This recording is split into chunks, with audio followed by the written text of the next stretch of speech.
towns near the Lebanon-Israel border witnessed an exodus of the residents. Due to the conflict between Israel and Hamas since October, some 80,000 on Israeli side and over 70,000 from Lebanese side have evacuated their territories. Very few of the residents of their own remained behind to assess the damage caused by Hezbollah, which launched missiles and mortars into northern Israel. In solidarity with Hamas, their nights were spent in a bomb shelter in the town while they meticulously recorded the destruction. Approximately 1/5 of homes in most towns have been hit, some with entire floors destroyed, and compounds covered in debris. With the Gaza war entering its 6th month and ongoing daily fire between Israel and Hezbollah, some believes that decisive action is necessary to clear Hezbollah from the border and create a safe environment for evacuated Israelis to return home.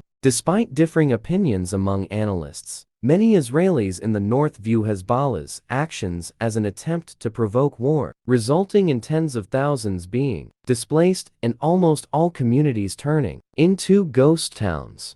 While Paris and Washington work on diffusing hostilities, some residents remains concerned that any deal may not adequately address the threat posed by Hezbollah. Some believe that Hezbollah's preference seems to be dragging Israel into war rather than initiating it, while still maintaining the capability for infiltration. On the Lebanon side, the Lebanese individuals displaced by Israeli strikes seek refuge in some abandoned buildings and hotels. The conflict along the Lebanon-Israel border involving Hezbollah raises concerns about a broader war. Analysts acknowledge the actual damage on both sides of the border but emphasize that all-out war may not necessarily be unavoidable. According to a senior Middle East analyst, Hezbollah's desire for a large-scale war is improbable due to the absence of surprise, crucial factor given the asymmetry in military power. Israel is unlikely to initiate a full-scale war given its current focus and resources dedicated to combating Hamas. The United States, Israel's key ally, aims to prevent a broader regional conflict if feasible. And other analysts from the Arab Gulf states Institute in Washington asserted that Israel's actions, rather than Hezbollah's, have escalated,